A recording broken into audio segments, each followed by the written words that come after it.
आज या ठिकाणी प्रिंट व डिजिटल मीडिया पत्रकार संघ खेड तालुका अध्यक्ष उपाध्यक्ष सर्व पदाधिकारी या ठिकाणी आपण तहसील कार्यालयासमोर उपस्थित आहोत।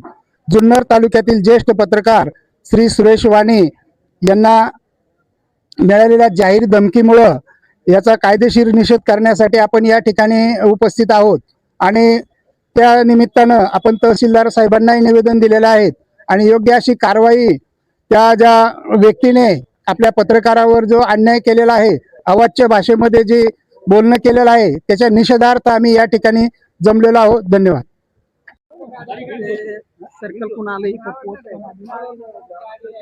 खरं तर जुन्नर तालुक्याचे आमदार आदरणीय शरददादा सोनवणे यांनी जाहीर सभेमध्ये या ठिकाणी ज्येष्ठ पत्रकार सुरेश वाणी यांना अर्वाच्य भाषेमध्ये जाहीररित्या धमकी दिल्यासारखा जो प्रकार घडला आणि त्या प्रकाराचा निषेध म्हणून उभ्या सर्व जिल्ह्यामध्ये सर्व पत्रकार बांधव निषेध व्यक्त करतात।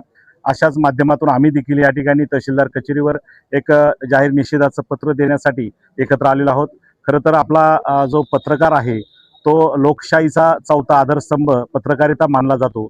ज्या पद्धतीनं समाजामध्ये हे लोकप्रतिनिधी काम करतात समाजाचे सेवक म्हणून, त्याच पद्धतीचा एक भाग म्हणून यांच्यावर नियंत्रण ठेवण्याचं काम किंवा यांच्या माध्यमातून जे वस्तुस्थिती मांडण्याचं काम पत्रकारिता करत असते।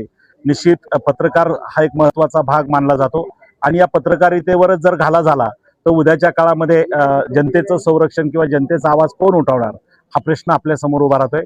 आणि म्हणून निश्चितच ज्या काही गोष्टी घडत असतात, निश्चित पत्रकार आणि लोकप्रतिनिधी हे समाजामध्ये नेहमीच समोरासमोर येत असतात। काही गोष्टी कमी सरस झाल्या असतील तर बसून कुठल्या तरी गोष्टी मिटल्या असत्या, परंतु हे न करता जाहीर सभेमध्ये आमच्या एका पत्रकार बांधवाचा जाहीर जो अपमान केलाय त्या अपमानाचा निषेध म्हणून आम्ही या ठिकाणी आलेलो आहे। भविष्यकाळात अशा गोष्टी घडू नये याकरिता शासनानं निश्चित ज्या संबंधित आमदार असतील किंवा संबंधित जे प्रतिनिधी असतील यांना या ठिकाणी जाहीररित्या किंवा त्यांना एक समज द्यावी, उद्याच्या काळात असा प्रकार घडू नये एवढंच आमचं मत आहे।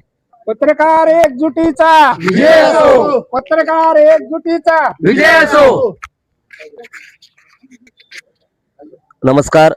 पुणे जिल्ह्यातील जुन्नर तालुक्यात एका भरसभेमध्ये जुन्नरचे विद्यमान आमदार शरद सोनवणे यांनी एका पत्रकार बंधूला 15 ऑगस्ट होऊ दे तुझ्याकडे पाहून घेतो बघून घेतो अशा प्रकारची जाहीर धमकी दिली।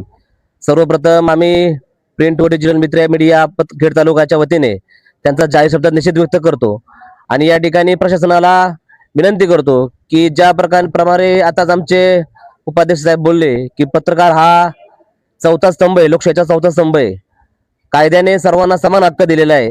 जर आमच्या पत्रकार बंधूचं त्या ठिकाणी जर काही चुकलं असेल तर शरद सोनवणेंना माझी विनंती की कृपया तुम्ही कायद्याच्या आधाराने त्यांच्यावर कारवाई करा। तुम्हाला पोलीस स्टेशन आहे, तुम्हाला इतर पण गोष्टी आहे, तुम्ही कोर्ट कचेरी आहे, तुम्ही त्याच्या माध्यमातून त्यांच्याकडे जा, परंतु भरत सभेत जाहीरपणे त्यांना धमकी द्यायचा तुम्हाला सुद्धा अधिकार नाहीये। आणि या धमकीचा या ठिकाणी आम्ही पत्रकार संघाच्या वतीने जाहीर निषेध व्यक्त करतो। माझा टाइम्स ऑफ महाराष्ट्र या न्यूज चॅनलच्या वतीने जाहीर निषेध व्यक्त करतो। धन्यवाद। जुन्नरचे पत्रकार सुरेश वाणी यांना शरददादा सोनवणे, आता त्यांना दादाच म्हणलं पाहिजे कारण ते धमकी देतात म्हणजे दादाचे। याआधी सुद्धा त्यांनी एका समाजाला असा वेगळा उल्लेख केला होता, त्यानंतर त्यांनी भर चौकामध्ये येऊन त्या ठिकाणी माफी सुद्धा मागितलेली आहे। तरी शासनाला मला एकच विनंती आहे की जे असे आमदार करत असतील त्यांना कुठेतरी पायबंद घातला पाहिजे। आज आमच्या एका पत्रकारावरती त्यांनी धमकी दिली भर सभेमध्ये, त्याबद्दल आम्ही प्रिंट व डिजिटल मीडिया पत्रकार संघटना खेड तालुक्याच्या वतीने जाहीर निषेध व्यक्त करतो आणि भविष्यामध्ये असे पत्रकाराला कोणी धमकी देऊ नये, कारण प्रत्येक ठिकाणी संघटना ह्या जिवंत असतात। कोणत्याही ठिकाणी जरी असा कोणावरती अन्याय झाला तर त्यांच्या पाठीमागं प्रिंट व डिजिटल मीडिया पत्रकार संघ हा कायम उभा राहील अशी ग्वाही देतो आणि थांबतो। पत्रकार संघटनेचा विजय असो, पत्रकार संघटनेचा विजय असो।